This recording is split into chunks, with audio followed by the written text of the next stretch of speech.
Good evening, everyone, and welcome to the regular meeting of the City Council of the University of City, Texas. It is Tuesday, January 18th, 2022. It's now 6:30 p.m. and I'll call this meeting to order and call for a quorum check, please.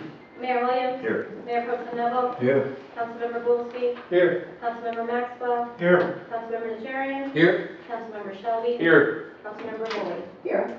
Quorum is present. We shall proceed. The invocation of this evening will be given by Mayor Pro Tem Neville, and I'll lead us in the pledges afterwards, so would you please stand.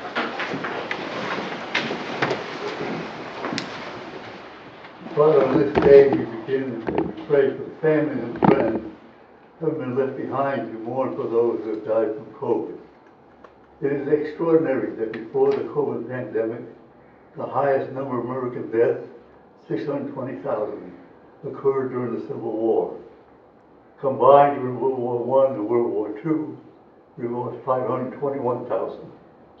As of today, already 852,000 Americans have died and been linked to the deadliest diseases our nation and our planet has ever experienced. In one way or another, we have all been affected. May our prayers lift them up and let them know they will not be forgotten.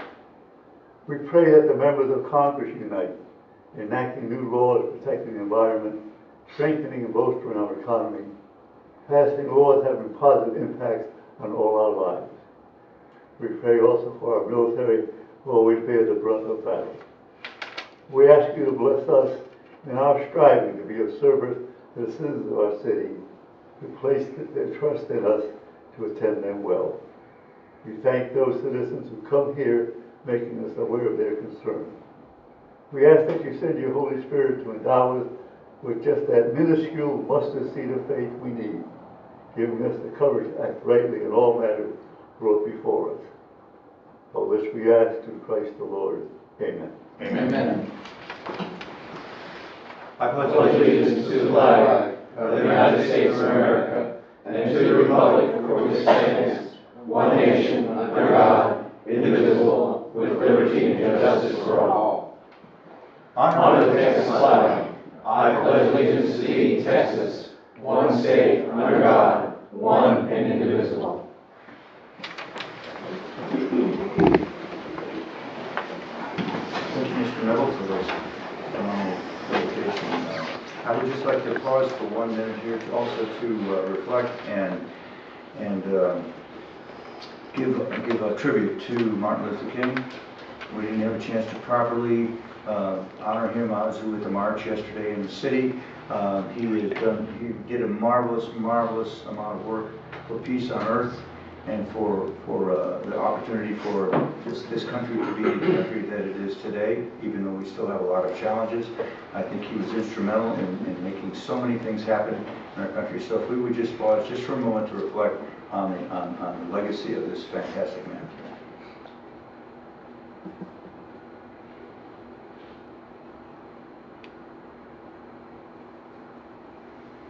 Thank you very much, Dr. King.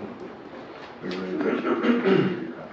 Okay, moving on now. The first item we have is awards and proclamations. We have a school choice proclamation this evening. It's relatively short, so I'll go ahead and read it. It's whereas all children in Universal City should have access to the highest quality education possible. And whereas Universal City recognizes the important role that an effective education plays in preparing all students in Universal City to be successful adults. And whereas quality education is critically important to the economic vitality of Universal City. And whereas Universal City is home to a multitude of high-quality public and non-public schools from which parents can choose for their children, in addition to families who educate their children in-home. And whereas educational variety not only helps to diversify our economy, but also enhances the vibrancy of our community. And whereas Universal City has many high-quality teaching professionals in all types of school settings who are committed to educating our children. And whereas School Choice Week is celebrated across the country by millions of students, parents, educators, schools, and organizations to raise awareness of the need for effective educational options. Now, therefore, I, John Williams, do hereby recognize January 23rd to the 29th, 2022 as Universal City School Choice Week, and I call this observance to the attention of all of our citizens. And we will mail this out to the folks in the School Choice Week proclamation. it's an honor to be able to do this. We all recognize the importance of education for our kids, and we are blessed in Universal City to have so many schools that are quality education in various school districts, including obviously Northeast Lakeview College. So it was an honor to be able to do this. Okay, so let's move on then to our next item on the agenda, which is our consent agenda. It's tab number 8. All matters listed under this item are considered to be routine by council and will be enacted by one motion. There'll be no separate discussion of these items, but if discussion is desired, that item will be removed from the consent agenda and considered separately. We have 2 items. One is the City Council minutes of our January 4th meeting, and the other is the second reading of an ordinance of the City Council to amend Chapter 1 to 3 of the Commission's Board, Committees, and Authorities in Article 14. It's Golf Course and Conference Committee, and to amend the Universal City Code of Ordinances according to setting an effective date. So there are no changes to that, so I'll put that on the consent agenda. Move to approve. Okay, motion by Second. Councilmember Sanjarian, second by Councilmember Shelby. Any further discussion? Mr. Neville? A couple of recommendations that I do Recommendations for the minutes? Yes, yeah. Changes of some wording in the minutes? Yes. Okay. He is our parliamentarian, if you didn't know that. Very good. Okay, all right. With those recommended changes then, if there are any other discussion, if not, call for the vote. Councilmember Najarian. Aye. Councilmember Shelby. Aye. Mayor Pro Tem Neville. Aye. Councilmember Goolsby. Aye. Councilmember Maxwell. Aye. Councilmember Rowley. Aye. Good, it passes. The motion passes unanimously. Thank you. Next, move on to our citizens to be heard. This is the time to provide, obviously, you can see for citizens to address council on issues of concerns. It needs to be informative only, and it always is. There will be no discussion or action can be taken. This is the chance for the citizens to tell us about specific issues, and we welcome their input. And I ask you to please limit your comments to 3 minutes. So the first person that signed up this evening is Mr. John Heberling. John, and again, when you come over, please give us your name and your address for the record. John Heberling, 8434 Ulysses in Universal City. First of all, I wanted to offer a public apology to Randy Linsman and his public works staff for any inconvenience I may have caused by a very badly worded attempt on the Nextdoor app to encourage residents to sign up for the leak alerts. I'm very happy to say that I did manage to make some corrections that Randy thought were appropriate. Much more embarrassing was discovering that we have been getting notified about leak alerts. Well, let's say I stopped looking after a 2-year search, but every month there's an announcement on the water bill saying sign up for leak alerts. Not to mention regular articles in Gateway magazine. And I read Gateway cover to cover, and I still missed it. And I give this as a context for what I wanted to say, which is namely that back in the fall, when we were approving the new garbage contract or waste management contract, there was a commitment to an extensive communication campaign. And I want to make it clear that there may have been a lot of communication going on that I missed, given that I've been missing the leak alert communication for years. So I don't want to say that nothing's been done. But I had a conversation this weekend with a resident who lives sort of behind the 2 parks on a street that does have a non-paved alley, and she had absolutely no idea that this contract was coming through and this change. And I asked her whether her neighbors knew, and she said, I doubt it very much, because she and her neighbors talk, and certainly nobody had ever talked about it. So I don't know how to solve that. I really don't. I spent 20 years in communication. You can do what you want. If people like me are not looking at their water bills or not reading Gateway properly, that's not your fault. But as significant as this is, I just want to make sure that we're doing everything we possibly can to get the word out. I don't know if it's possible to do robocalls or anything like that.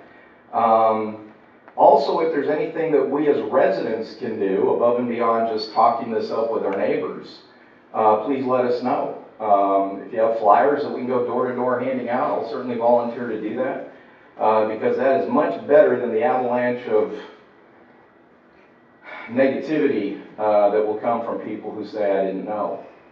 Now, I know you don't respond to citizens' comments, but if by some amazing coincidence one of you already happen to be planning to say something in your end of meeting comments, that would be a very, very wonderful coincidence. Thank you. Thank you, Mr. Heberling. Once again, this is your opportunity to address council. not for us to respond back to you at this particular juncture. But you're right, we can, this is our opportunity, when it's our turn to discuss items, we can do that. All right, next item, Mr. Richard Edwards. Good evening. My name is Richard Edwards, 209 Trudy Lane. And what I wanted to comment on is some business we've got coming up here real soon tonight concerning this development at 1604 in Byrd Lane with a business park, a commercial area, and a set of apartments. Full disclosure, I am not a proponent of apartment houses. I prefer homes and would like most residents to actually live in homes and not be renters. But in regard to the renters, looking at this plan, they're scheduling 291 apartment units and only 522 parking spots. I have lived in apartments, and seems like anymore, apartments never have enough parking. And I can see why. When they're planning only 1.5 parking spots per 1-bedroom apartment, which is a majority of the apartments, 2 for a 2-bedroom, 2.5 for a 3-bedroom. As a single adult, I almost always had 2 vehicles. 1.5 wasn't going to cut it. Today, most people who live in apartments, I'm finding, are 2 adults in those apartments. So that's 2 cars. Now, if you just do the basic math, and then you allow just 5 extra parking spots per building so they can actually have visitors, this comes to exactly 100 parking spots short of ample parking. What this is going to relate to, now I don't know how they come across what formula they're using, but I know reality. We're going to have cars parked all up and down Byrd Street from people who can't find a place to park in the apartments. And I think that's enticing criminals to break into cars. And once they're coming in here and breaking into cars, maybe they'll start coming down the residential streets too while they're at it. I don't know. But it's not serving the community right in building this large apartment complex, knowing up front they're not allowing ample parking for it. And I'm hoping an environmental impact study has been sufficiently done or will be done. And are we considering the extra 600 people who are going to be going back and forth to work up the 1604 corridor, which is going to congest Kitty Hawk in 1604, and then when they go shopping at the Forum, it's going to add to that congestion there. So all I'm saying is, I hope we consider everything that this is going to bring in. As far as, I don't know what they're going to put in the business park or whatever, but that's probably a good idea. I don't know. Thank you very much. That's all I have to say. Thank you, Mr. Edwards. This will be a conceptual plan presentation this evening, which is the first time that they will be presenting their ideas and their concept to get feedback from council. That's what this is about. Okay, very good. Next individual signed this evening is Mr. Bernie Bubel. Thank you, Mr. Mayor. Council members, Bernie Rubel, 635 Balboa. Just a quick comment. There is a very large west to east gas line that goes through that property. And essentially, it would be nice if the floodplain area could be used as a dual-use walkway. If that could be worked in the plan in the future, that'd be great. But that's not what I'm here to talk about. What I'm here to talk about is essentially a 20-year review of the golf course expenses and revenues. And basically, you've all been emailed a package, and I've got a brief graphic here to go over for you. And that is essentially we currently have, or as of 2020, we had a budget deficit of approximately $1.8 million for golf course operations. In general, golf course operations have diverged as far as income and expenses since about 2012, as you've seen from your graphic. In 2018, when the budget deficit was approximately $1.2 million, in the audit, the official audit, it said that during the fiscal year, the city changed the management of the golf course from contract service to employees with improved management of the golf course. With the improved management of the golf course, the deficit is expected to be eliminated over time. That was 2008. The exact verbatim statement occurred in the official city audit in 2020.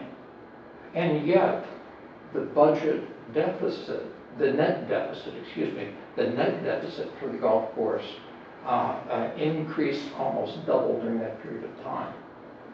Okay, so basically, it's just not income and expenses. It's also, when you look through the old audits, you find that approximately $6.3 million has been used to support the golf course through, of course, our approved sales tax. That's $6.2 million, and another $385,000 going to be reported tonight.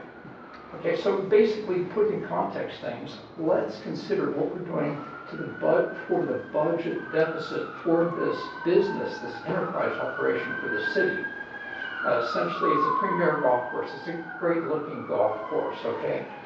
But are we a city that can really afford a putt-putt course? Would be further off budget-wise if we had a putt-putt course than a premier golf course. Now, I know that's a little bit of an exaggeration, but, you know, the point is made, $1.8 million. And it's not the fault of the city manager who just came on board relatively recently. Okay, it's not her fault. I know that she's trying very hard in order to improve things there. However, I have applauded essentially the members of council who have been present in this council chamber during this period of time. So it's incumbent upon council members that exist and who are running for re-election or new council members to take this in hand and get control of it. I thank you very much for your time. Thank you, Mr. Riddle. Appreciate your comments. Okay, the next individual that signed up this evening is Ms. Kim Eichelhart. Thank you, Mr. Mayor. My name is Kim Eichelhart. I live at 736 Garden Meadow Drive. It is an honor to follow Mr. Riddle. I've sat through many of his presentations on the golf course, and sometimes I always wonder why he doesn't pick something else to talk about. But he's done a lot of work on this, and the numbers that he's presented to you tonight are worse than what they actually look like, because he has not adjusted for cost of living variations. So I want to ask him to look at those numbers and adjust for cost of living, Bernie, and come back to us next week, please. But the thing is, the golf course may, at one time, have been a good idea. Some of y'all are business people. So ask yourselves this: is it a good idea today? Forget about sunk costs are sunk. But is it a good idea today? Do we have the answers? No, we don't. We're not business experts. But we can see that it's not going where it needs to be going. When I sat at the golf course committee meeting and listened to Ms. Turner talk about, well, how in 2.5 years the bonds will be paid off, and how she still expects 25% of sales tax revenue to keep coming into the golf course, because like any 20-year-old building, it needs a facelift. So all this time I thought, it's almost paid off, it's almost paid off. But it's not almost paid off, and it'll never be paid off. So the question that's before you is, from today forward, is this a good decision today? It's not a personal attack upon anybody to say maybe it was a good idea back then. It's not a judgment question. The question is, where we stand today. Thank you. Thank you, Ms. Eichelhart. Okay, those are all the individuals that signed up this evening to speak to council. Did anyone else want to address council that didn't get a chance to fill out this sound form? Okay, very good. Thanks very much for your comments, all four. We appreciate it very much. So we'll move on now to our business agendas this evening. First item is number tab B, which is as a concept plan presentation, reference mixed use PUD at Loop 1604 in Byrd. and that's the southeast corner there. So I'll turn this over to Ms. Turner. Thank you, Mayor. We appreciate it very much. As you know, about a year ago, we changed our process by which developers are able to come before the city council and do a preliminary concept plan and get feedback before they expend a large sum of money to determine whether they're going to push forward with the development. So this particular property, which is the first time you're seeing a presentation on this property, is a commercial piece of property that is at the southeast corner of West Byrd and Loop 1604. Fortuitous at this point that most of Loop 1604 frontage road is done, and the next phase hopefully will start soon. So the property is owned by Alamo Storage. It has two zoning districts right now. One is a G4, general commercial, which is typically what you would see in the North Lake Business Park, office industrial, manufacturing and warehousing. And the other current zoning on the property is C5 highway commercial, which is one of our more abundant and forgiving zones in terms of having a retail and a commercial mix. The surrounding properties are the Assembly of God, Victory Assembly of God Church, and then the vacant tracts across Byrd and on Loop 1604 before you hit HEB, which is owned by the Economic Development Corporation in the city. So it has an important relationship to the city-owned and the EDC property, which we'll talk about as we go along. So they are proposing a planned unit development, which would comprise of 4 different lots. Lot 1 being approximately 11.5 acres, and that would be 4 apartments.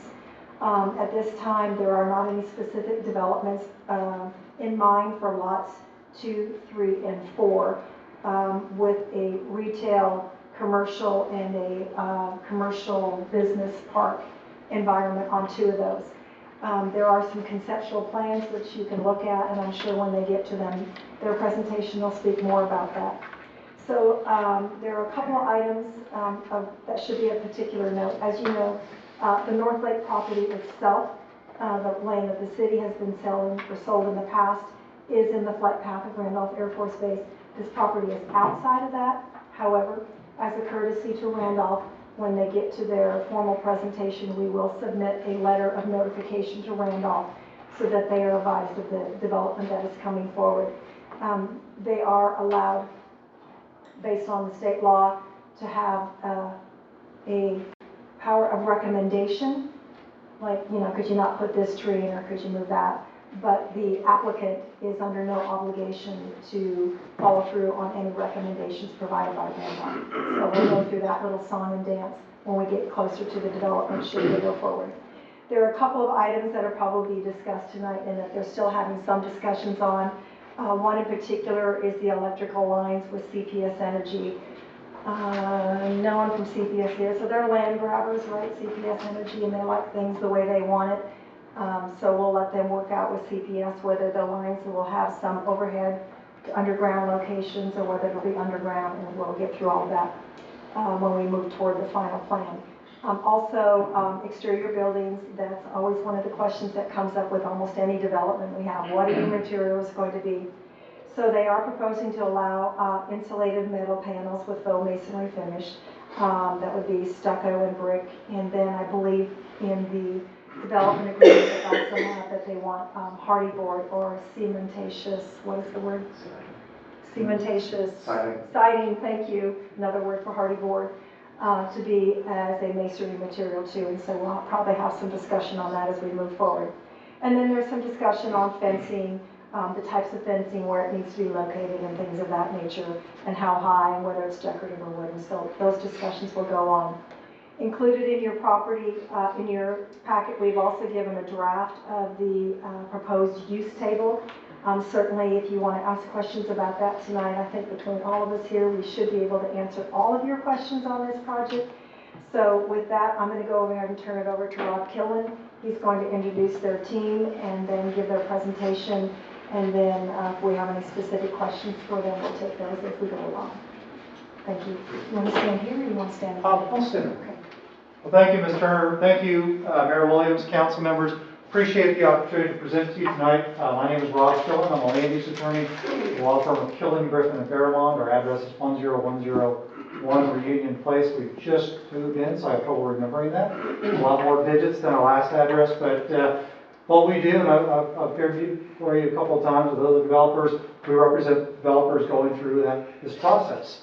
I really appreciate the way that Universal City has set up the PUD process, and that we have 4 steps. We meet with staff, Ms. Turner, Mr. Cruzada. We come to you, we get feedback on a concept plan, we have a preliminary plan, and then a final plan. There are lots of bites at the apple, which is good for us, it's good for you, it's good for the community. Lots of opportunities to talk about what the final product is going to be before it is the final product. What I like to do before I start speaking, but before I get too deep into it, is have the folks on our team who are here to stand up and just say who you are and your role. And then as we get into individual questions, I'm just a lawyer, these are the smart folks, these are the ones who write the checks, they'll answer the questions. Go ahead. I am Daniel Worrell with Covenant Development out of Sherman, Texas. We'll be the owner and developer of the apartment complex. And I definitely don't write the checks. Well, my name is Brian Rumsey, and I'm with Cross Architects in Allen, Texas, 879 Junction Drive. Yeah, the architects actually spend the money, right? That's right. Michael Myler with Alamo Storage, we're the landowner. Sean Ferris with PF Properties, we're normal brokerage. Tony Wolfers with NBC Engineers, we're the civil engineer and the surveyors on the project. Thank you all so much, and then as questions come up, we'll address them as a team. But again, I appreciate the opportunity. I may have mentioned in one of my previous comments to this council is that I had my teen years, I spent in Converse, went to Judson, I spent a lot of time in Universal City, driven past this piece of property many times over many years, and it has some development challenges because of its location, because of access, because of some underlying pieces of it and some of the topography. But what our client is proposing, and you know what the property is, so let's go to the next slide. Thank you. We already talked about the current zoning C2, or C4 and C5. This is probably not easy to see, so let's keep going. So we have 4 phases of development. I'll show you an example of those 4 phases of development in just a minute. But multifamily, 11.4 acres. We've got the commercial 3 acres, the retail commercial is 6, and then the business park is 7 acres. You'll see that a little bit better on the next slide. So you can see how it lays out. So you see, perfect, thank you. You see 1604 to the south. You've got FM 78 to the right of the screen. You can't quite see it. The area in red is multifamily. The area in blue there at the corner is the commercial. In the middle, I guess that's pink. That looks like pink to me. We'll call it purple. Is commercial, and then the business park is that area over in green. Let's go ahead and look at the next slide. Let's start talking about the phases, and there will probably be questions about this, and you can stop me at any time or let me go through the whole thing, and we can ask questions. But this is the multifamily piece. Maybe we can zoom out a little bit. You can see that. And we've got another exhibit that shows multifamily a little bit better, but that just kind of shows you how it would lay out in relation to the other phases. Let's go ahead and go to the next slide. So multifamily, 1.4 acres, less than 300 units. It's going to be generally built to the R5 standard, which is your multifamily zoning district. The exception, we want to have the accessory buildings 5 feet off the property line. Maximum density of 25 units per acre. Tubular silk fencing would be permitted on the exterior boundary line for the multifamily. And then the cementatious, I can never say that word. That's why we have an architect here who can pronounce big words like that. Would be permitted as siding. There'll probably be some discussion about what it's going to look like, but we've got some concept pictures. Maybe we go to the next slide again. This is how it would lay out. You can see you've got a central amenity area and the apartments around the edge with parking more towards the interior. Let's go to the next slide. And this is where you get into the concept. One side of it. Let's show another couple more of these concept slides. And then let's go to the next slide. I appreciate the gentleman who spoke about parking. So I'm just a lawyer, I have an architect who can talk about the parking ratio. We also have city code that talks about parking ratio. I lived in lots of apartments as a young person, and I only ever needed one car, but there are some generally general concepts that not just University City uses, but other cities use in terms of parking ratios. It's usually a 1.5 to 2 spaces per unit is generally kind of that range. Let's go to the next slide. Retail, 3 acres. You've got that PUD use table there, but it's really a commercial site. And as Ms. Turner mentioned, insulated metal panels with foam masonry finish. We'd like to have that as an option for design. And let's go to the next slide. You can see kind of what we're talking about there. Again, this is all still conceptual. We're here for feedback, but that's generally what we were thinking in terms of what I think is an attractive facade that uses some of that metal paneling in there. Let's go to the next slide. Retail commercial, another 6 acres, very similar, comply with the design standards. The interesting thing, of course, I think as this council knows, is that cities used to be able to mandate building materials, which they can't. There's a change in state law back in 2019 legislative session, so cities can't mandate building materials, except we're doing a PUD. We're doing something special, so we can go ahead and agree to do things we couldn't normally, you could normally make us do, and we might not normally want to do, but we can go ahead and do that as part of this PUD plan. Let's go ahead and go to the next slide. Again, it's what you would see typically in a business park, commercial kind of development. And then let's, more again, conceptual pictures. Let's go ahead and go to the next slide. And then the business park, which is about 7 acres. Again, we'd like to be able to use insulated metal panels with foam masonry finish. They'll comply with all the other building design and material requirements. Go ahead and go to the next slide. I'll skip that one too. Again, concept of what it would look like, and let's go ahead and go to what I think is probably one of the final design slides. Gives you again some sense of what we're thinking. The next slide is good. This is changing basically. I'm a lawyer. I'm not a landscape architect, but this gives you some sense of the kind of planting materials that we were thinking about for this development. We're here for feedback, but our team has put a lot of time into thinking about a mixture of landscaping. So let's go to the next slide. Again, this just takes us back to the overall phasing plan. And so what I'd like to do is, this has been a high-level overview. We're here to listen to y'all. So what I'd like to do is stop speaking and start listening, and then have the folks from our team get up and address any questions over that. Okay, before we do the questions, is there any input that any of you would like to give to add on to what he said so far? Can we go ahead and talk about the parking? Just because that question already came up. I know it's not from council, but it was from member of the audience. So I think if you could just reintroduce yourself and your role. And we haven't even rehearsed this, and we both agree 100%, unless it was a senior property, we could go to 1-to-1, which I'd never recommend even on senior. A 1.25 per unit is probably good, depending.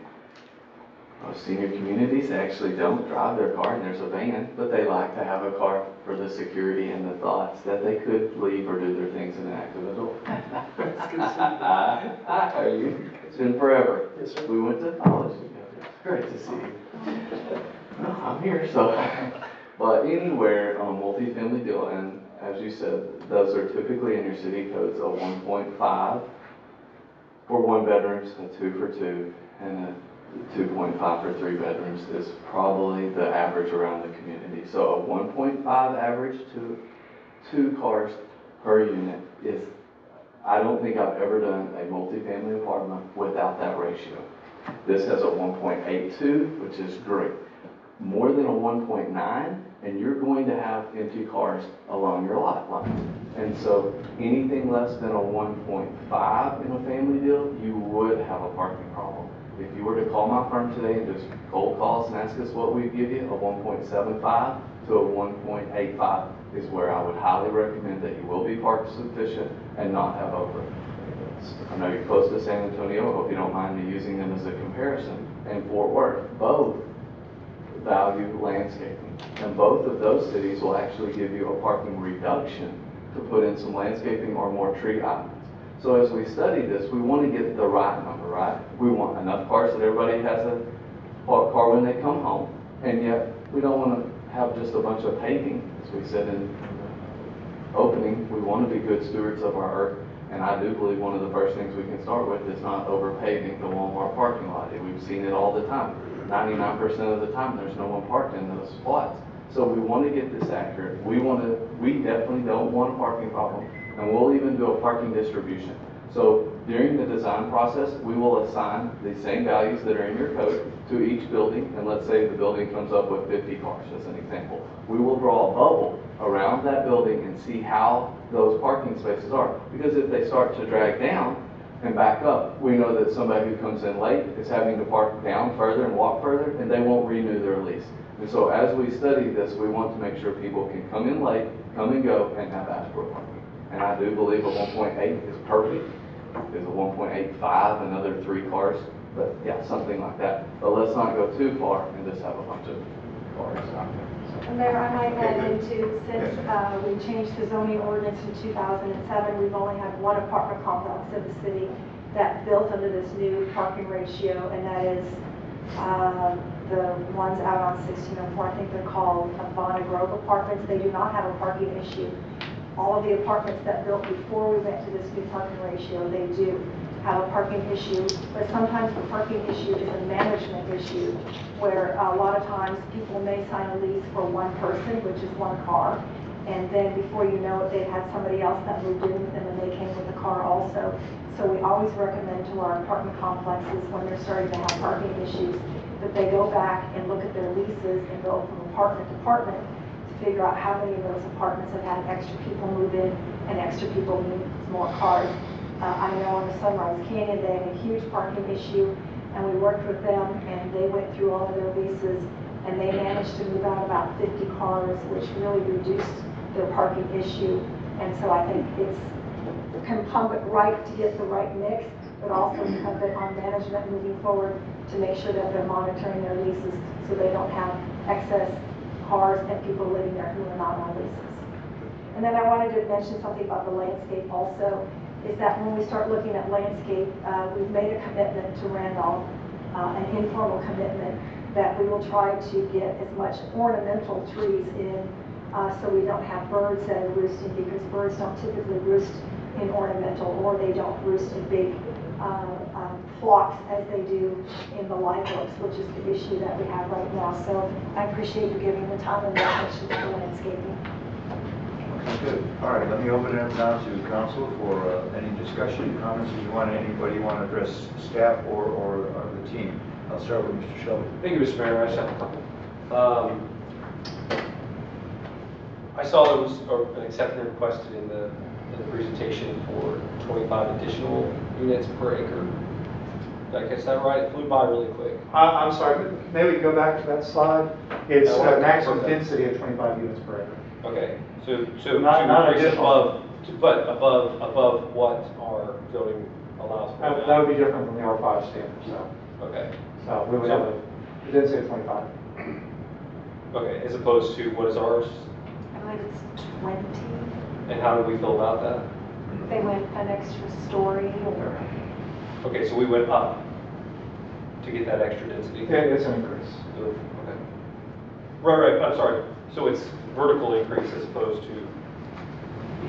Well, so this is what I call, I hope I'm out of turn, but it's curb and product, right? Can everybody hear him? A little bit Probably louder. not. I probably a little out there for a second, but anyway, it's Gerben, right? And I actually think it's a huge plus for y'all. So this extra story, and I assume we're doing an elevator in it, is that correct? We have an elevator and an integrated club. So different than what you've probably seen in the past, we're integrating a lot more urban features in this. Apartments are changing, right? People aren't renting apartments because they have to anymore. It's because it's a lifestyle. And so with that lifestyle, our amenity packages are phenomenal and wonderful, and we're able to go extra stories, provide an elevator, and integrate the club into the building. So before, you would have a clubhouse. You mainly went there for leasing, maybe birthday parties, maybe occasionally. These are far different now, where the residents have 24-hour access to the amenity package, whether it's the pool table or the business center, the kitchen, the Starbucks machine, the mail. Our mail will be interior, super nice. You would think the mail room, is like as nice as any room in there. We can put the coffee next to it. And so these clubhouses with huge fitness centers, lots of storefront glazing, and a very urban look, we're now, if you notice, if we pull up that site plan, that main building there will demand higher rents in the one building. We'll have pool walkouts on the first floor, and that hatched area right there at the very beginning. So the darkest part on there is the pool. Right in front of that is the clubhouse. Yeah, perfect word. It's labeled club, a little hard to read. You can access and get to that from all those units in that building 24 hours a day. So the leasing part will lock down, obviously, so you can't get to the financials of that area. But as we continue in this, we'll be glad to bring you some photos of what the interior of this looks like. But it's double volume and very nice, and it has like coffee bar and cool seating in there and those types of things. And so with that, we're able to get a little more density in that and provide that building for a little different tenant than also goes to the rest.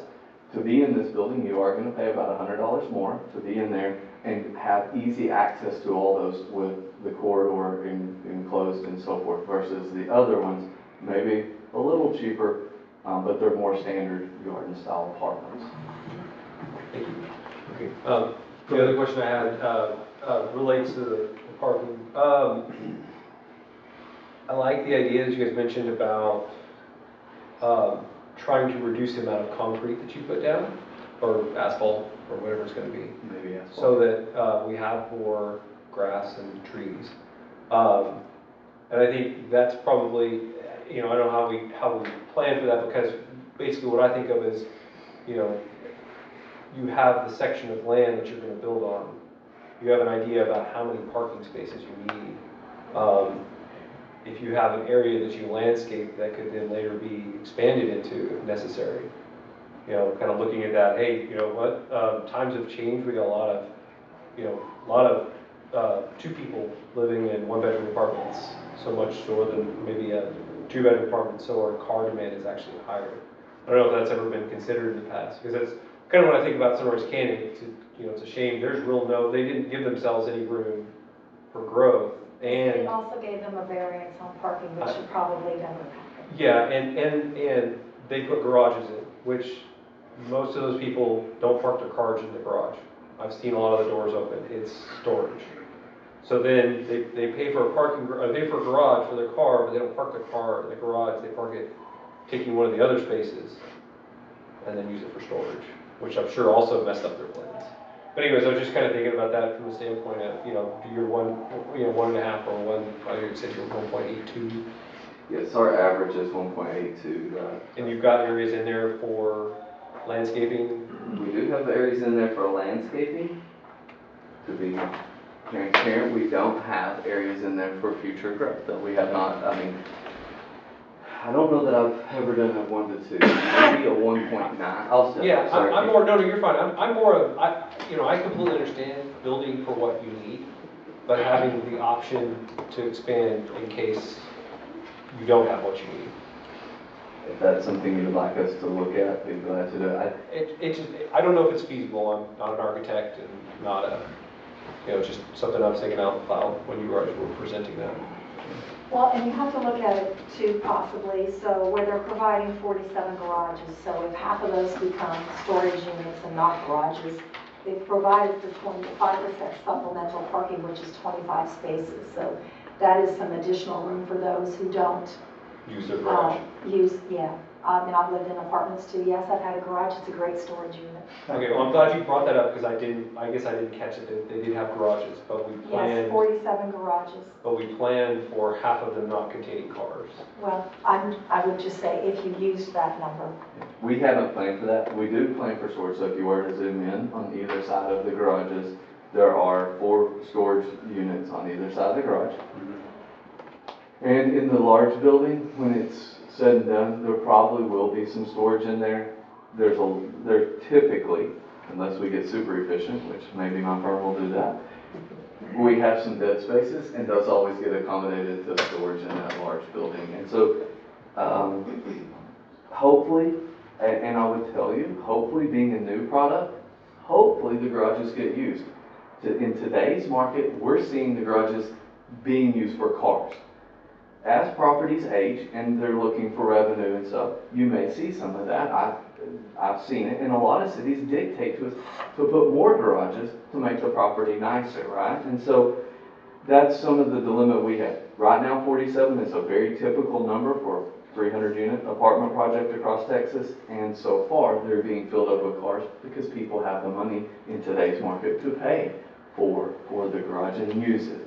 I was just saying, because when you think of what it costs to rent storage space down the highway versus what it costs to rent a garage, it's probably a little bit cheaper to rent a garage on your property. So I'm just saying there's a lot more opportunity for them to get used as storage because it's right there on the property. Yes, sir. And it's probably And less that's a expensive. management decision that obviously. I just say, like, if we're talking about, we're concerned about parking, that would be my concern. You end up with half or more than half of those garages being used for storage and not parking, and therefore those cars are not using parking spaces. So it's difficult for me to consider those as parking spaces because it's, Okay.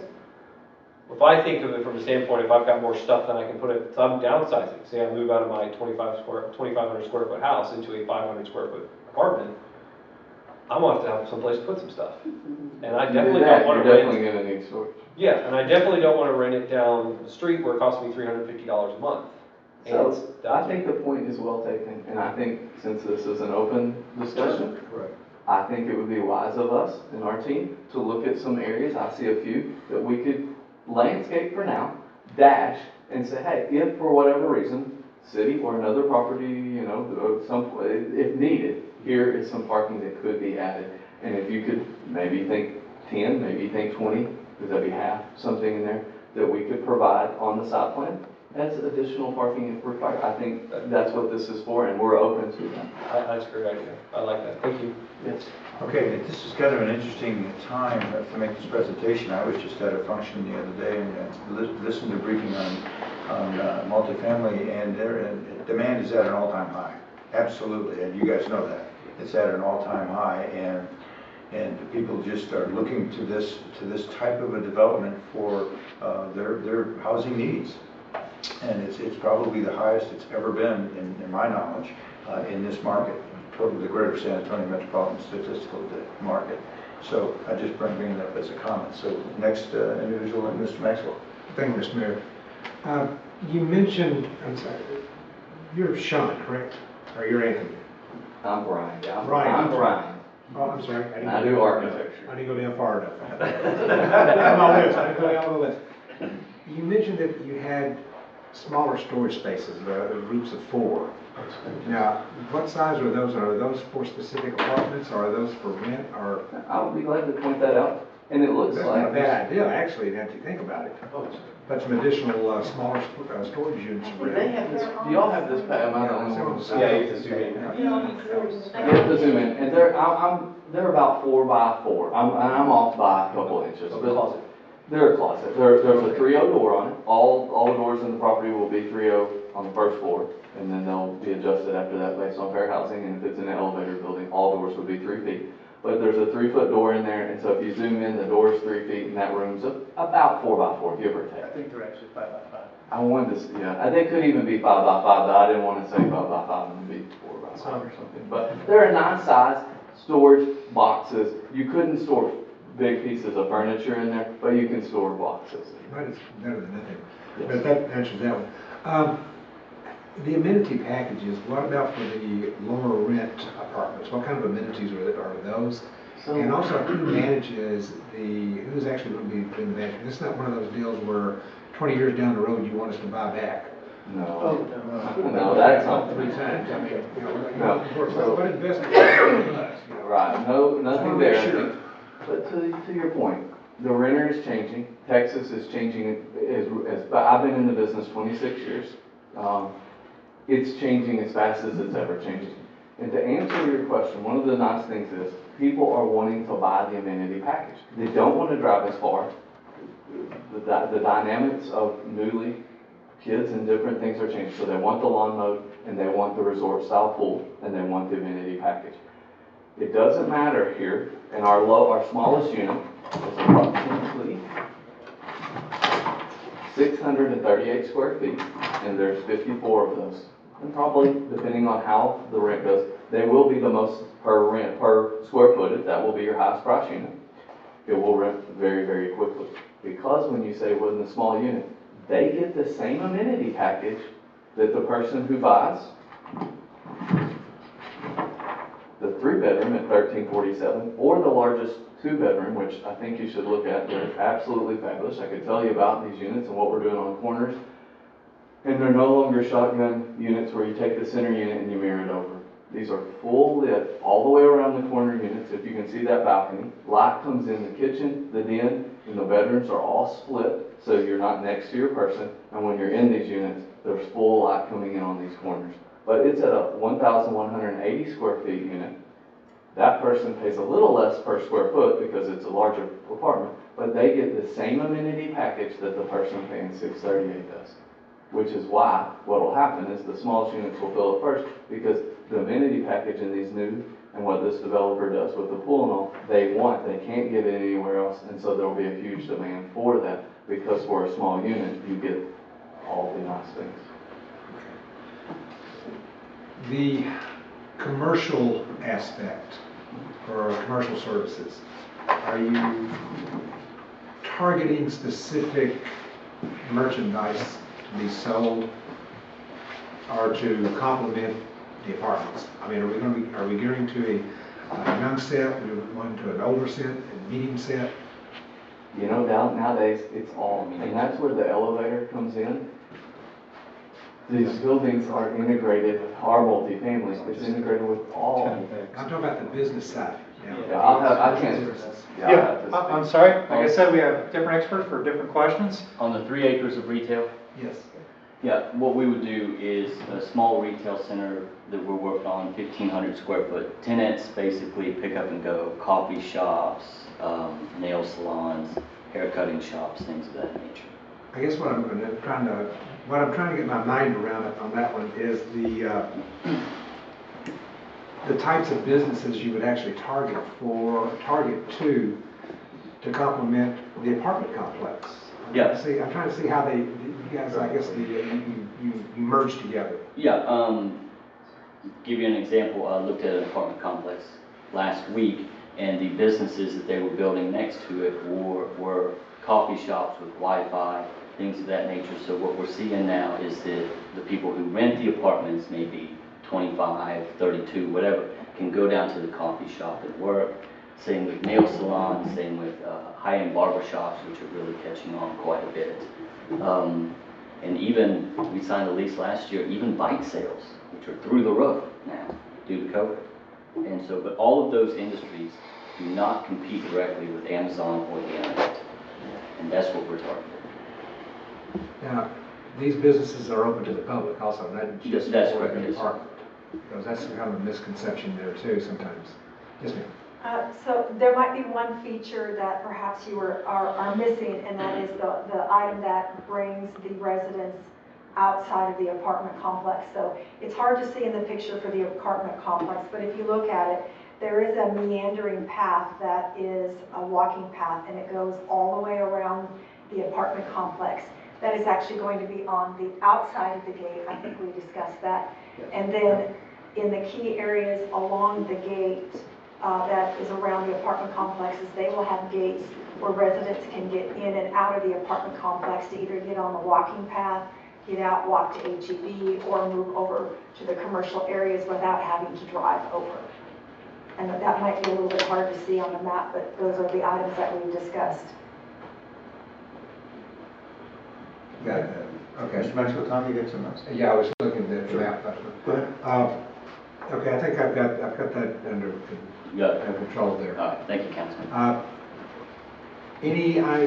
For the city, have we planned on any type of walking or bike paths on the side streets, like on Byrd, things of that nature, because of the proximity of the future plan for having the truck park? Yeah, so this particular piece of property is key to two areas. The first one is the aviation revitalization area that you were talking about. So Byrd obviously is a direct shot into the aviation district. And there is obviously a plan to add in some additional sidewalks and bike lanes around the city, so we're multimodal, and we'll want to make that happen here. Probably what will happen first, and it's again hard to see, but if you go to the top of this map, Kristen, up there where it says 14 electric gas easement, and yeah, see where it says an exit gate over there on the left-hand side of your screen? So that is purposely placed at that area. So across from there on Byrd is where the city has already purchased the 60-foot right-of-way. And that right-of-way goes in right past the lake that is out in the North Lake area, and then it enters into the property that the city and the EDC own. So the intention is to not model this, but take the walkability and the path from this apartment complex and this commercial and extend it across the road. So we already have the sidewalks and the bicycle lane to get to the HEB on the frontage road. But if somebody wanted to go in on the back way, utilizing an interior street or an interior walking path, they could do it that way also. So that will tie into there. And so that will also allow them then to get out to Kitty Hawk or to the Walmart. So there should be a symbiotic relationship, I guess is the word that I'm looking for, especially in terms of walking and amenities from this property over to the city and the EDC's property. I'm intrigued by this project, so thank you. That's all I have. Thank you, Tom. We'll go to Mr. Willsby, then we'll get to Mr. Jerry. Thank you, Mr. Mayor. I've got a couple of questions, and thank you again for hitting the trees and the issue with Sunrise Canyon, because that one's near and dear to the two of us, since it's right down the street. The relationship between the retail and the apartments, what is that? Is it just the fence between them, or are you planning on trying to have more access than going out and around? That's a perfect question. Yeah. Next year. I mean, I think the idea in general is that the walking trails will connect to the retail center so that residents of the apartments can walk, ride their bike, whatever, to the retail. There will be a fence in between the two properties, and I think if you zoom out and scroll down, I think we may have put some garages over there to kind of provide some screening. Yeah, so there's sort of those garage bays in between the main building and the retail section in a couple spots to sort of screen a little bit. So basically, I'm assuming you're talking like just a couple strip buildings going up in the back there? Retail? Yeah. Yeah, L-shaped retail center. You're gonna make the back look pretty so that people from their apartments, as they're looking out at those, it doesn't look just all utilitarian? That's correct, yes, sir. Okay. What school district are we in? That will be Judson. Which schools are gonna be affected by this one? Do you have any idea? So that will be the Kitty Hawk Middle School and Salinas.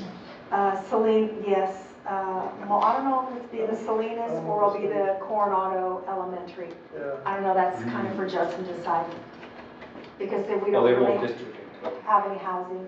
So interestingly enough, in working through the apartment items with Randolph Air Force Base, because they're always concerned about how many kids are going to be in there just because of the flight path and the noise. And a lot of the apartment complexes these days don't have as many kids in them as we used to think. It's usually young single adults, maybe one or two single adults, and then older persons who are transitioning and don't want the yard work. So there may be some small impact on the school district, but it will be less than it was if it was a single family residential subdivision. And I'm assuming they've done all the same apartment studies that we've done to figure out how many children impact a residential apartment. Come on, Brian, I know you got this one. And believe it or not, you're not going to believe me when I tell you the answer. Okay. Because at first, the last few I've done have like 6 kids. Okay. I know you weren't going to believe it. When they're brand new, we have how many 3-bedrooms in there? Not very many. Yeah, 9 3-bedrooms. Remember when I'm standing here today, if this goes all the way through, but it will. And when you lease out, I want you to call. And I'm telling you, the number will be under 15 kids. Okay. And the only way you will believe me is to call around and find some brand new communities and find that answer. So everybody thinks they're a huge impact to the school district at first, but they're not. Mr. City Attorney, if he's lying to me, does he owe me a beer? I'll give everybody a period anyway. But I know you won't believe me, but I do this and I've been doing it, and I'm not bragging by saying that. I've been doing it since I left. I've been doing multifamily for 26 years, and it always surprises me, and it's a big surprise. And the only way you'll believe this is during this study. You have to call a new project within the last 3 years, but when you call, you're going to be very surprised at how few kids are actually there. Most families are, there's the 3 bedrooms have a few kids, and they're usually in transition of building a home or making a move down here and then finding where they're going to go. They like to come and they like to visit for a year and find out what school district they want to be in. Where are they going to find their niche in Universal City? But I think if you'll call even San Antonio and Brent, you'll find that it's very few kids, and it really impacts far less than anybody would ever think.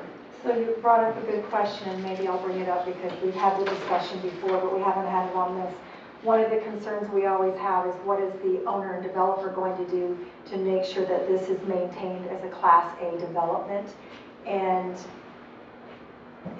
sticking that question to you or posing it to you, I would also ask, are you opposed to having something put in the PUD or the development agreement indicating what you're going to do to maintain your Class A status? Sure. So I would say in general, Cummins, we're a long-term holder. We're not trying to build something, flip out of it, make money, move on. We're working on about 8 projects right now. All of them we're planning on holding for at least 10 years. So that means it's in our best interest to make sure it looks nice. If we want to attract top dollar rents, which means good returns for investors and a good place to live for the community, then we need to keep it nice. So what percentage do you put aside each month or year, whichever is easiest for you to remember, for maintenance and repairs on your facilities? I'd have to look at our pro forma, but we have a pretty extensive maintenance, reserve, repair budget. I mean, it's over $100,000 a year that's put towards that sort of thing. So just real quick, as far as like your exterior building materials, that's the reason we do the plan use development is because of what Texas said. And, so we have this model. I really like it, and I love the renderings. Always love to see how much more color and how much more vibrant these things are. But I also know that this area, I'm not seeing any stone on this or any real amount of that. And I would personally, I would like to see more stone on your building. Okay. Just there's some that we're you know how to do it, but for everybody else, the idea of doing it, adding stone in select locations, just a little bit, makes it feel a whole lot more, like you've got a lot more stone in the building than what you actually do. I mean, we've got some apartments around here with less than 20% stone, but you would think that most of it was stone. One other thing that I've got, when we talk about the like the hardy plank, and again, the cementitious fiberboard, is as long as we're not talking about large masses of it that's not broken up, and I mean, we have articulation requirements, but when it gets in those long spans and the large masses, you start to see every little wave and Sure. And that's a great one, Barry. If you would bring up, can we see this? I don't know who's in. Kristen, can you bring up the color? And I'll be glad to share this with you. Very last page. A lot of Old this, now, I mean. yeah, no, we both. Of course. It's in there somewhere, sorry. But we're also not only using stucco siding, this is stucco board. And so it's used with a metal, extruded metal, and it looks like stucco in a lot of the areas. There's a couple examples, like I said, they're doing quite a few of these, and so we've done different ones. All of these have brick, and we're just going for a more urban look with that brick. But if y'all want stone, I assume we can work. Sure. Brick is. So all the dark in this one here is brick. Not all, because that's some painted there, you see the green, but this is brick here, and this was a different color brick. We sit around and some of the partners like certain color bricks, some of us like another. It's all like anything else, it's opinions, and so this is a light brick. But you can even see how we've used it in a more urban way, bringing it up around the windows and trying to create a urban where the front building is very urban, addressing the street, and then we use these same buildings in the back. But these have light wells. We should have put some night renderings. Next time we come, we need to bring some of the night renderings. So up in that tower, there's actually lights that light it up and to give more of an urban feel for that. So once again, I think, as far as I know, we'd be willing to work with you on the elevations. Once we dictate some percentages, let's go back to that one. And so there's the pool courtyard in this. See, I didn't think those were brick, but I was using Okay, you're right. It's very difficult to see. This is dark. This is Acme, I think it's onyx or something like that. But these are brick in these dark areas. Okay. This is from another project. I want to say this is in Sherman. I think this is the Sherman rendering. Del Valley. Del Valley. But that's brick there, and once again, so we can work with you. If there's a certain style or something that you're looking for different, I don't think they would have a problem working with you. No, seeing it enlarged really helps. Okay. But yeah, they're small, expensive, or then we're using, so the siding itself is in the siding. There's a few places on here you'll see that, but it's in 10 to 12 foot sections. Yeah, to address your question, we don't have, we have very limited use of lap siding, which is probably what you're thinking of. And they're really just on this balcony, those corner balcony areas. The other portions that are siding are actually the panels that he's talking about. So it'll look more like stucco than your traditional siding. Fantastic, thank you. That's good input. I'll also add in that when they get more toward their preliminary and final design stage, that their percentages of materials will be included in the PUD plan, and so then you can really get down into your percentages at that time. Okay, excellent plan, excellent presentation. I think you got some good feedback from us, but I'll let Mr. Jerry continue on. Yes, Brian, too quickly. Just real quick question, because we've had these projects brought up before, and speaking of elevators really never comes up, and then you brought it up, which I love the idea of that. As far as elevators for the handicap or older community, is that in one building? How many buildings are It would just be, right now it's proposed in the large building up front, that is correct. The large building up front being 4 stories? No, I think it's, as far as I know, and I would be very fair, But we I didn't prepare these plans, my staff did, and I'm up there. The 3 stories. You usually don't. Which I like that idea. In this case, it's such a large building that it kind of makes sense to put an elevator in there. So with the elevators being in that building, as far as handicap Yes. availability, just It's wonderful. It makes it intergenerational, if that's the right word, where elderly as well as younger moms and kids can use the building, integrating together. It's great for moving your furniture, so we can put a loading area next to it or whatever. You come in, you can use the elevator to get it.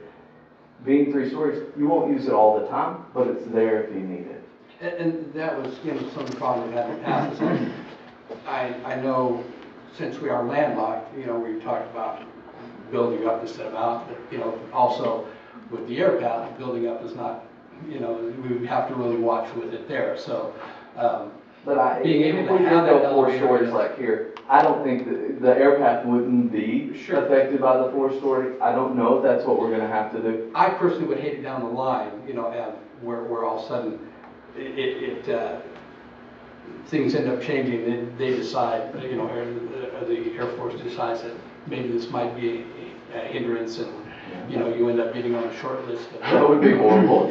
Yeah, so I do applaud the idea of, I was thinking that they just didn't do it in the 3-story, so I appreciate that. I think it's like amenity, right? It's another, once again, you're not living here because you can't afford it. It's not going to be the cheapest thing, right? So it's not, you have to live in an apartment, it's you want to. And it's another convenience factor that we can offer for that. So real quickly, and I'll end that, it's in the bigger building, which, how many units are in that bigger building?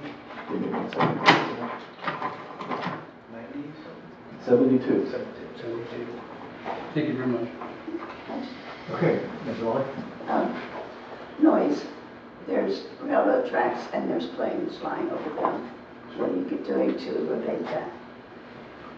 Well, we have good insulation, like I want to say an R, I have it in here, so a very good insulation, R36 or better in the attic, and we use wonderful windows with great E values. And so I don't think the noise is going to be an issue at all. I really don't. Surely inside the apartment.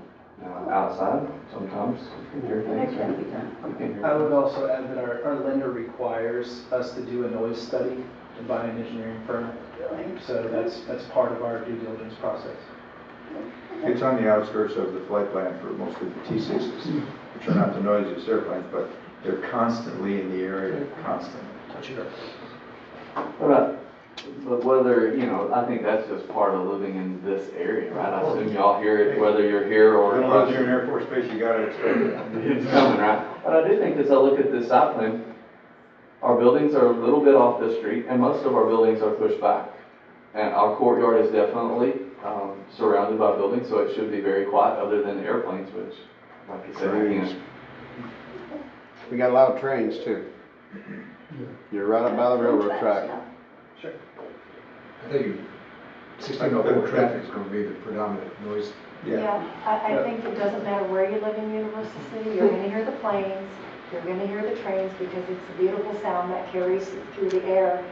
And those that are near 35, hear 35, those that are near 1604, hear 1604, and those that are near 78. Just the nature of the hear location. 78. But I would say our courtyard is surrounded by buildings. That is true. And it's the #1 sound blocker, right? So people think landscaping, and we can all say add more landscaping and all. It travels through landscaping, right? But a building, if you've ever been on a site where there is noise on one side, as you walk by the building, it will disappear. And so our amenity package is almost fully enclosed, which will make that a very, very nice Even place. at the hotel, right, they're right on I-35, I mean, on the frontage, you can hear, when you're out front, you can hear everything, but when you go around to the back and you're near the pool, you barely hear the sound of the freeway. You hear more of the air conditioning units than you actually do the freeway. And all of those noise sources, the highway, the planes, the trains, everything we study during the noise study, and we will have to mitigate it to meet certain noise standards. Very good, thank you. Beverly, anything else? Okay, Dick? Excuse me. I hope I'll be quick. I hope you can give me yes or no answer. Will all the apartments be ADA compliant? No, they will not all be ADA. We will have 2% that are fully ADA, and all first floor units or all units in an elevator building will meet fair housing. Okay. And how about the HVAC unit? Are they going to have good air circulation? Absolutely, and that is, yes, sir, Take care of for it. sure. And there's no way of staying in front of an apartment. You could assign a parking place to an apartment by number. The garages and the carports will be assigned. Other parking spots are first come, first served. That's the way we've always done it, and it's with management. We've never done one where you got an assigned parking spot. It just hasn't, it typically, as long as we do a great job, and I'll be glad to share my parking distribution bubble with everybody to show you. As long as that's accurate and good and at a 1.8-ish, you won't have problems. Thank you very much. And that's something that we actually care a lot about from the ownership standpoint. I mean, you can ask Brian, we beat him up on parking distribution bubbles all the time, because if parking is a problem, that gets on reviews and social media, and that becomes a detriment to your property. So it's something that we're thinking about constantly. Thank you. Very good, I appreciate your presentation this evening. You got plenty of feedback, I think, from council. Give you some ideas, no marching orders, but just some thoughts that you might want to consider. And I think you understand the next step in the process if you want to proceed on that. Kim, would you just outline it real quickly for the audience to know what would be the next process with these guys? Right, so should they decide to go forward, they can do a preliminary concept plan and a final, and if they're very comfortable, they can do those simultaneously. And then also, that would go to the planning and zoning, and then to the city council, that would be for the PUD. And then they would begin working with staff and providing all of the engineering studies that they've had done, as well as providing construction plans. Okay, one last comment from. Sorry, one quick question. So these are all computer-generated renderings, correct? None of these are live, like actual? They're all computer, yes, sir. Okay, but you've done some other developments. If you come in again next time, maybe we can see a live photo of some real, I mean, these are great, and I mean, they look extremely realistic. I'd still like to see some other developments that you've done, like actual pictures. So we developed Aspire at Live Oak, just right here close by. So if you want to drive by and take a look at that, that's our property as well. Where is that? It's in Live Oak. Well, where in Live Oak? So if you went up to Pat Booker Road, you need to turn around and then you turn right on Shin Oak. If you're looking on the right, there's the old apartment complex. Right. If you're looking at the one on the left, that's the Aspire. So near Red Oak Road. Across from the fire station. Yeah. Across from the fire station. Yeah. Okay, thank you. And you are correct. It is the technology we have. Well, our buildings will look I mean, you won't be able to tell the difference. These are all renderings, but when they're finished, when you hold them up, you're like, oh my gosh, I can't believe how close you actually are. Sure. And we're building this product in Austin right now. Okay. That's what these renderings are. Okay, Thank you. gentlemen, thank you very much for your presentation this evening, and you want to? No, Mayor, Councilman, I really appreciate your time. This has been excellent feedback. We're going to bring back some more information. We'll work with Ms. Turner and her team and start on the preliminary plan. When we come back in front of you, though, we'll have more pictures. I guess we're going to get a little more granular on some of the details, and you'll see it. But this has been extremely helpful. So thank you again for your time this evening. Thank you, gentlemen. Appreciate it. You're welcome to stay, but I know you all have other things on the agenda. Thank you. Thank you, I appreciate it very much. And nice to meet some of you in person for change rather than on Zoom. Okay, thank you very much again for your presentation. All right, move on now to tab number C. Consider the financial report for quarter 4, fiscal year 2021. Yeah, Mayor, I'll start with an apology. Jessica was going to be here, and then someone else from the finance department was going to be here, but as you know, there's lots of illnesses going around of varying natures, and this was the week that their department got hit. So I'm going to do my best to give her presentation, and then if you have any questions that I cannot answer, I'll get those questions, and we'll follow through with the answer later. So we'll go ahead and start with the fourth quarter of 2021. I'd like to start off by noting two things on both the fourth quarter and for 2021 and the first quarter for fiscal year 2022, that there are variances that need to be considered. And the first is that transfers and depreciations occur after the auditors are done. Now, we've held off on the fourth quarter hoping the auditors would be done and that we could give you the numbers with the transfers and the depreciation already being calculated, but the auditors are not done, and so we just decided to go ahead, and then when we get to the audit, you can see what the difference is on each of these particular accounts. Okay, so we'll start with fourth quarter, and what I'm going to do is I'm going to go from fund to fund, so I'll go revenues for the golf, expenses for the golf, revenues for the general fund, revenues for the golf. So in the golf course revenues for fourth quarter 2021, they had budgeted $2.5 million, and on their year-to-date actual for revenues, they came in at $2.8 million, which is $322,000 over budget. Now, I want to point out a couple of things on that, is that well, let me go through the expenses and then I'll tell you the differences. On their expenses, they anticipated expenditures of $2.5 million. And then remember, the golf course is a fund that always tries to get as close as it can to zero. $2.5 million, and then their actual revenues or expenses were 2.3. So they were over on their revenue and under on their expenses. So when you go down to the very third section on there, golf course revenues over expenditures is that they had a net positive amount of $481,000. Now, their operations, they actually came in with $25,000 of revenue over expenses.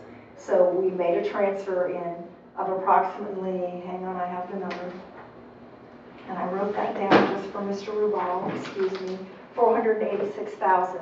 And then the question is why did we transfer in 486,000? Because that's the debt service. That's what the venue tax is for. So we took $486,000 of the venue tax and we transferred it over to pay this year's debt service. So in past, you remember we had been talking about what we really want the golf course to do is to cover its own operational expenses. And this year they did, which is great. So I wanted to talk about a couple of the reasons what we did in order to bring them down to where they could cover their operational expenses. And there were quite a few of them. So over the last year, what we did is we worked to decrease their phone and internet costs. What we did is we switched their providers, and then we also added them in as a bundle as a offshoot on the city's account. So they were able to get new phones and better phone service and pretty long distance by going to the Spectrum phone system from the AT&T. And then we also went from the, they were on a, pardon me if I say it wrong, they were on a coax with everybody else in the neighborhood, and they had terrible internet services, which is why it took so long to check out all the time. So we actually worked with Spectrum and we got a dedicated fiber optics line to the golf course. And from going from the coax to the fiber, we actually got a better rate and a better service on that. So we reduced their phone and internet services, but we managed to bring up their services. The other thing that we did is there were two full-time positions that we had out there when they vacated. We took both of those positions from being 2 full-time people and we took them to 4 part-time people. So instead of getting 1 person at 40 hours, we got 2 people at 30 hours each. And then we got more work, but we eliminated the necessity of having to pay for their insurance and their benefits, which is also great for the golf course because the payroll is obviously going to always be one of the biggest expenses we have there. The other item that we did is we took on the retail mode of banking services. So when you go to HEB and all those other places and you're swiping your card, the HEB is being charged a percentage for you to swipe your card. And what they do is they figure that cost back into the product and they're really charging it back to the customer. So we took on that same retail mode and we did the same thing. And so we were able to reduce their banking fees by $40,000 last year. The other item which was helpful is we had no major constructions or renovation projects this year. We had done those in prior years, and we'll keep doing our minor maintenance and operation and then look toward the future of some known major reconstruction that we have to do, not only to make the building more functional, but also to reduce the liability on the course itself. The other thing that we did is with the increase of hourly rates going up, minimum wage is $7.25, but every place is hiring. I think Chick-fil-A is starting at $16 an hour. Walmart is between $17 and $18. Buc-ee's starts at $18 an hour. CPS Energy has now increased their starting pay to $18 an hour. And so what we were able to do is we took a small surcharge and we added it into each round of golf that is sold. And that surcharge goes into a weekly pool. Actually, it's a bi-weekly pool. And the golf staff, whether you're in the pro shop or on the cart barn, get a portion of that pool. So what it did is that it took their rate, depending on the number of hours they worked, that their base rate now is anywhere between $16 an hour and $18 an hour with that service charge being added in. So it's the customer who is paying for that added salary rather than coming out of the city's expenses. The other thing that we did, which proved to be very beneficial, and much credit for that goes to Katie and Valerie and Chef Taylor, is we went from having a very extensive wedding and banquet menu to really honing it down and honing down the number of products that we sell.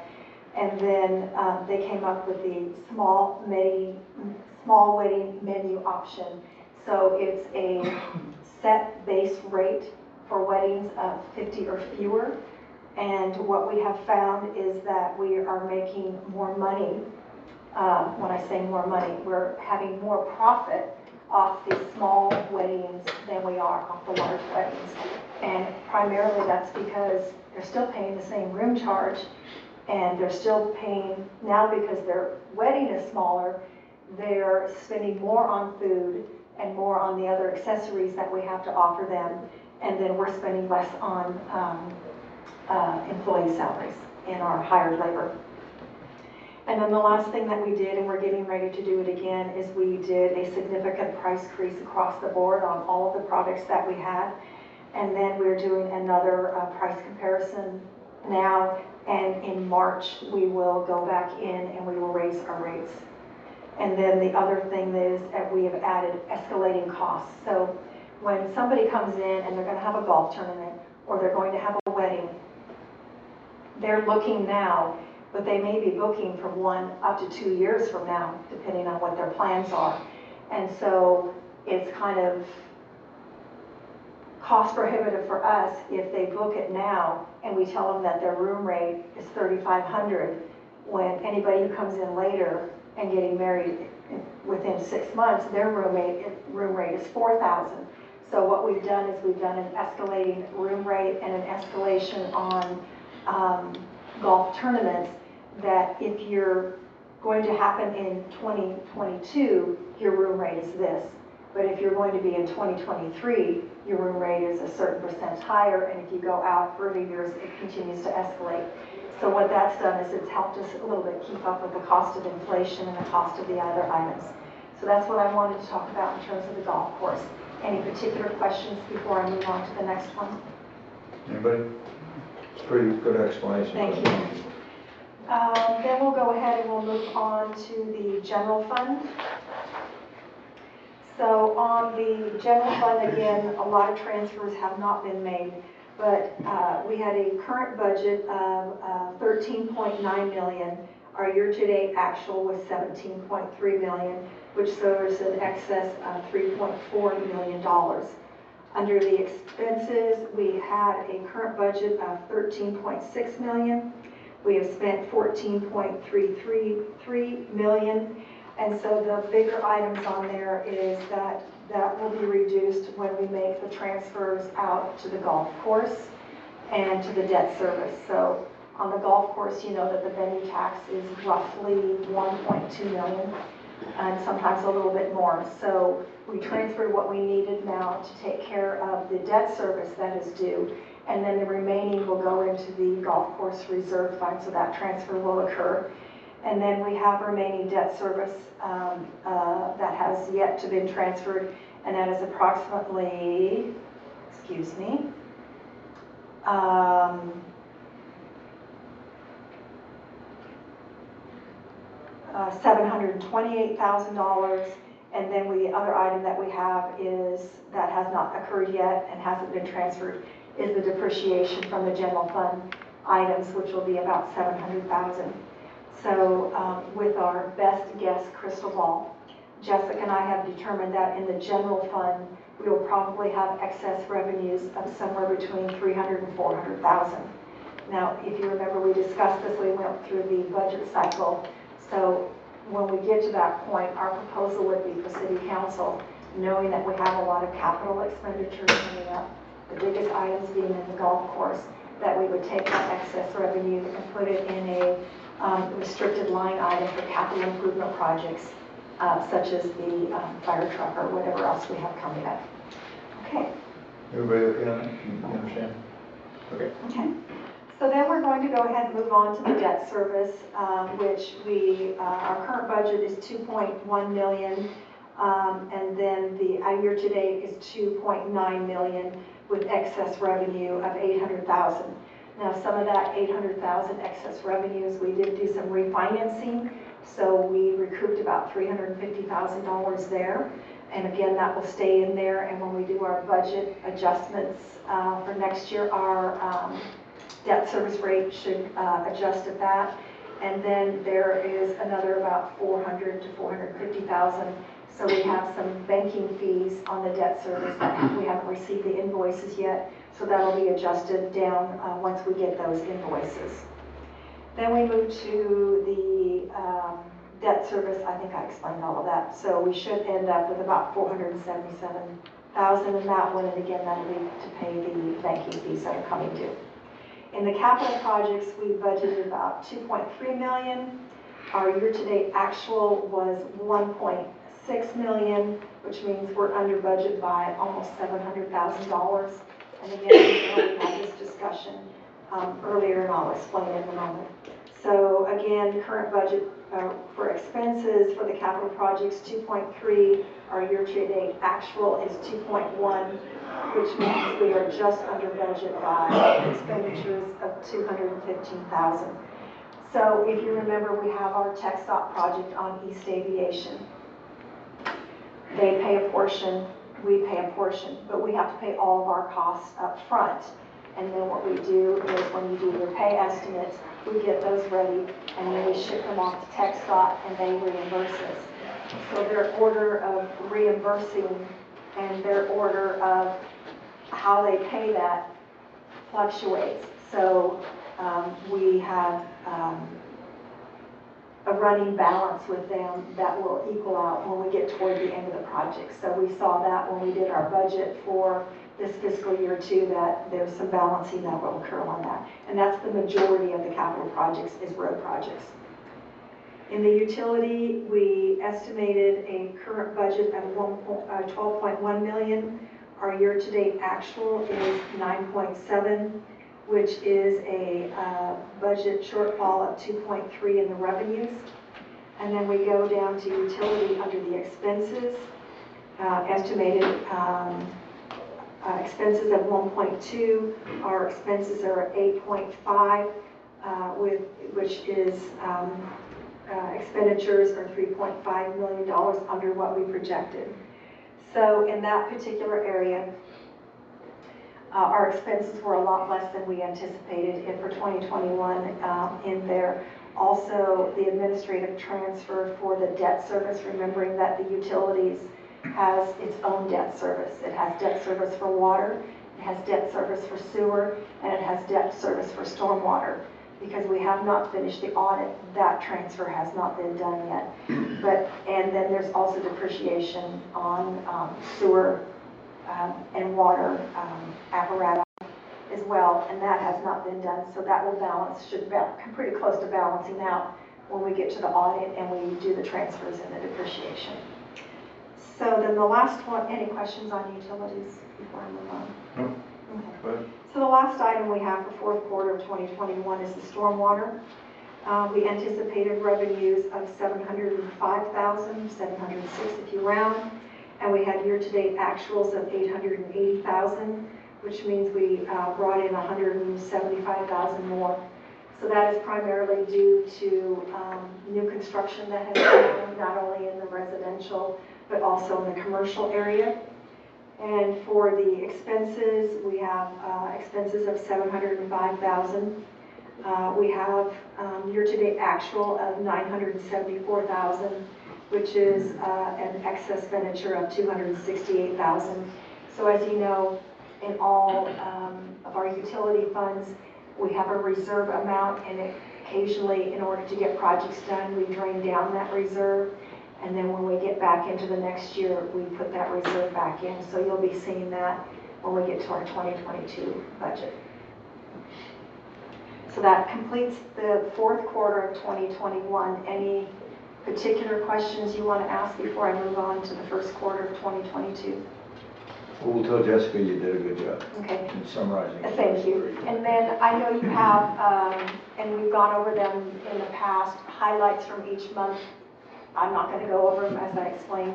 People know how to read. That's why we gave them to you in writing. Anybody have specific questions or comments to Kim on the fourth quarter 2021? Kristen has a question? Yeah, we just need to vote on. Yes, I will call for a motion. Before we go on to the first quarter. If there is no other discussion, I'll go ahead and entertain a motion. Move to approve. Motion by Councilmember Maxwell, second by Councilmember Woodley. All right, any other discussion? Okay, call for the vote then, please. Councilmember Maxwell. Aye. Councilmember Goolsby. Aye. Mayor Pro Tem Neville. Aye. Councilmember Najarian. Aye. Councilmember Shelby. Aye. Councilmember Bowling. Aye. Okay, that motion passes. Then move on to tab number D, which is to consider the financial report for the first quarter of fiscal year. Thank you, Mayor. This one's a little easier because we're just getting started. So the easiest thing to do is start looking at your percentages, right? Because you're at 1/4 of the year. So at the golf course, they brought in 25 or 26% of their revenue for the year, which is good. And that, remember now we're talking about October, November, December. So those are some very good years for golf and events. And we already have a lot of items booked. We anticipate that they'll make theirs. In terms of their expenditures, again, they've done a great job. They stayed at just right at 22 to 23%. And so they have a excess revenue at the end of the fourth quarter of $91,000. Under the general fund, their revenue is about 16%, and that, of course, should make sense because everybody knows that in January is when you got your first bill to make your tax payment if you're a twice a year or a quarterly, so the revenue typically is down for the first quarter on the ad valorem, and then you'll see that jump up all of a sudden when we get to the second, third quarter. And then on the general fund revenues, we're at 18%. The debt service, so the revenue has come in because some of that, remember, is carried over from the previous year. And then also we have sales tax, which has come over, and our sales tax has done quite well in that particular quarter. And so they're over their quarterly on that one, but we haven't paid any debt service yet for this year, so that'll be coming up in February will be when we start seeing the debt service payments occurring. And then in the capital projects, we're at 10% of our expenditures and revenue and 11% of our expenditures. And again, that's the ebb and the flow of the reimbursements from TxDOT.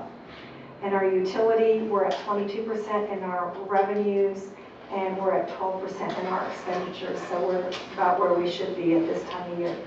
And then in our stormwater, we're at 16% for revenue and 16% for expenditures.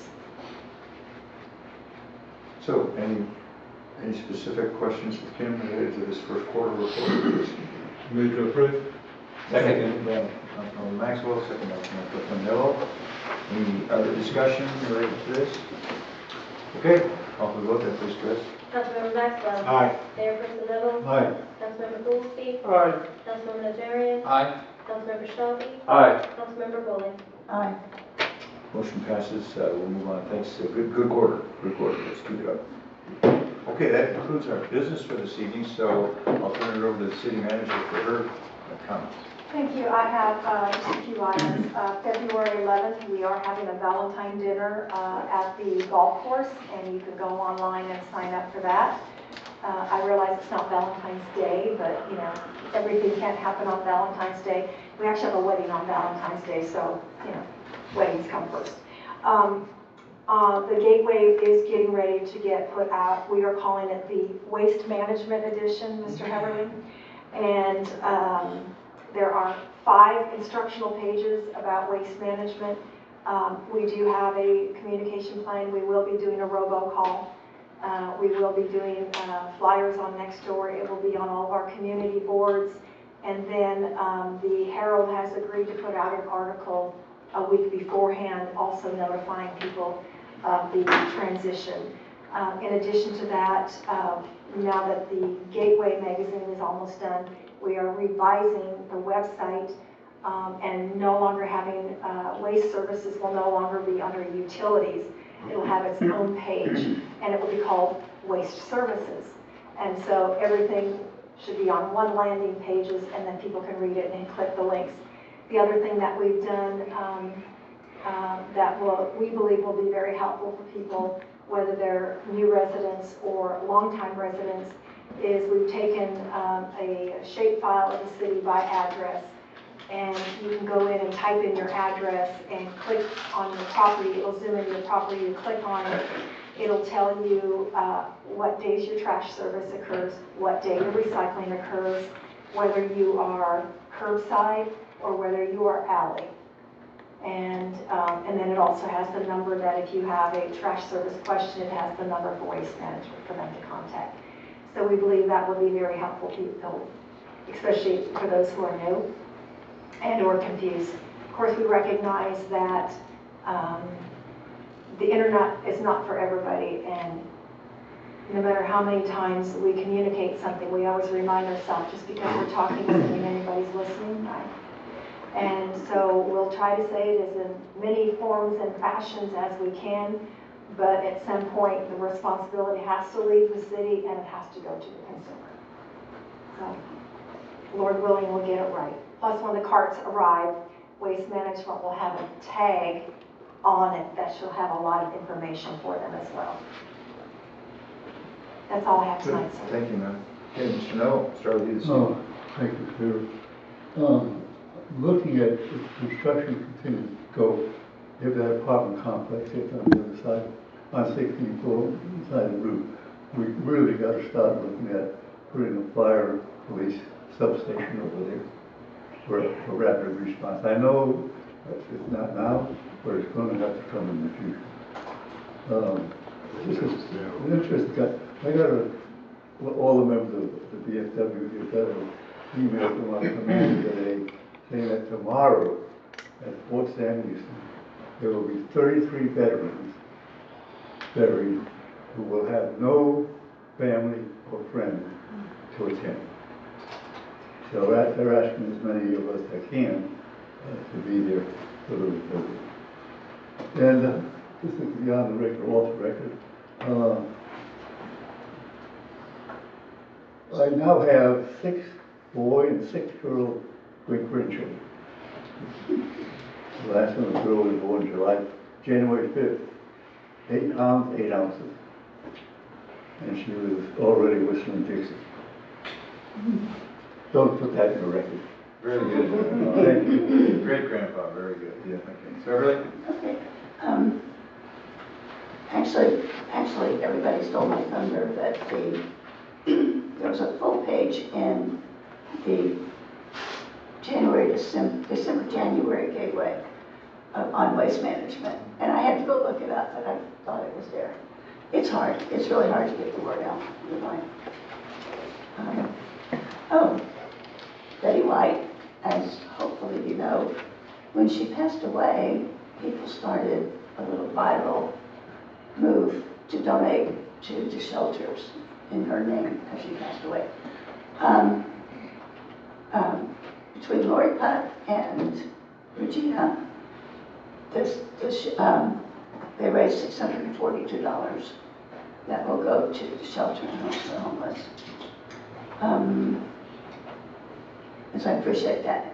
And it's also a remarkable thing that Parks Partners and Homes for the Homeless work together, which doesn't happen often. Okay, that's all. Thank you. Thank you. Greg? Thank you, Mr. Mayor. I really like this PUD process that we've got, so because it allows people to see it, everybody to have input early. It saves them money in the long run whenever they see that they're barking up the wrong tree. So thank you for getting that, making that happen. That's all I've got, Mr. Mayor. Thank you. Shelley? Nothing tonight, thank you. Thank you. Tom? Just one thing, Mr. Emerling, I have great confidence that with all the communication that's going out and the communication that is coming out, there will still be 50 people that have never heard of it. And that's all I have. Thank you, Mr. Mayor. I just want to thank you, Kim, for the breakdown on the golf course. It was very good information. I know there's,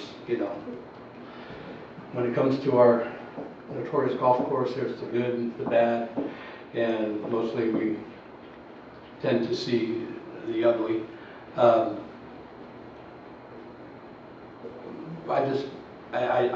like the direction things are going.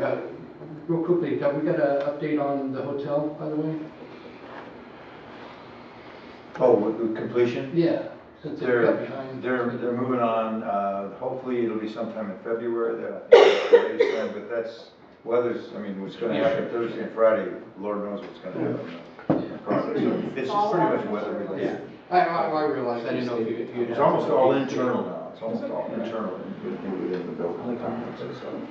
But yeah, I'm looking forward to good things happening in that area as well, in that arena, as far as the hotel being there, the signage we have out there, the new lighted sign we have, and I feel very deeply that we can get this golf course just to be, and I've always said this, just to be in the black. That the amount of business and what it brings to Universal City is fantastic, and I will stick with that. Also, I would like to bring up the fact that right there at Sunrise Canyon and where I live in Park Olympia, where they put new crossings for pedestrian crossings, fantastic, although it just escapes me how many people have not realized that you don't have to stop there. I get to the stop sign and people just stop, and I'm like, and we sit there and wait. So I'm thinking, my daughter, who's starting to, who will be getting her license here at the end of January, and so you all be forewarned about that. Looked at that and said, Dad, do we need to stop there? And I'm like, no. And she's going, well, I'm confused what to do now. So with all the stop signs, I know this is kind of probably going to be an unpopular thing, but with all the stops, the four-way stops that we have on that particular street on Universal City,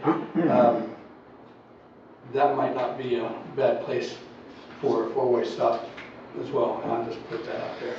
I know, see, you hate that. Get a real Pavlovian. They've already gone through so much stuff. I feel like it's Anyway, Mr. Mayor, that's all I have. Thank you, Paul. Thank you, Paul.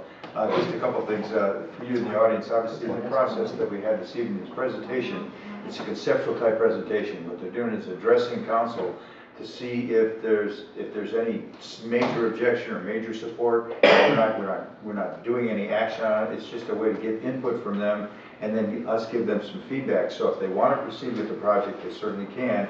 And the next step is they'll put together another package. Eventually, they would go to the Planning and Zoning Commission. Again, obviously, it ends up coming back to council for the final vote on that. So this is something we started probably a year ago. And I think it's been really, really helpful to potential developers in the area. They get some good, solid feedback from council as to what we believe might work or may not work in the projects. And we've had at least 4 or 5 of them, I think, in the last 6 months. And this one is kind of a different approach to it. So it's really helpful for us as well. So, but I think it really gives an opportunity for the city to be responsive to the potential that these developers have in the projects that they want to have. Okay, so I just want to pass that on. This weekend, I think that we have three ribbon cuttings. I look forward to seeing as many of you as we can at those ribbon cuttings. And I think the attire will be this shirt, but don't wear a tie. Now, it might be a little chilly. You may have to wear your jacket. We'll see what happens on Saturday. But I think we have one at 9:30. 9:45 Golden Goddess, 1 o'clock the Arena Tabletop Games, and 4 o'clock Mud Wash. There we go. It's a busy day, but you got time in between to do whatever, chores and stuff like that. So I hope to see many of you this week as we have. Tom? Can we do another cutting at the Gather? Yes, you may on your own dime. Yeah, that's It right. is a great place. And, weather permitting, the project on certainly East Aviation is hopefully coming to conclusion in not too far distant future. It's been a long time coming, but it's going to be very helpful. It's going to be very good for that particular stretch of road on Aviation for sure. So I'll leave it at that. Again, thank you everybody for your intentions with what's going on with everything. The college is back in full swing right now. The attendance at the college in person is mostly JECA students. There's a few others that are attending as well, but the vast majority are JECA. And in 2 weeks, they hope to be able to populate the whole campus again. And let's just hope that's going to happen. So anyway, we're all pressing on, and everybody just continue to stay strong, stay safe, stay covered when you need to, and to stay healthy. So we will see you guys, hopefully a lot of you on Saturday morning. This meeting is now adjourned. Thank you for coming this evening, everybody.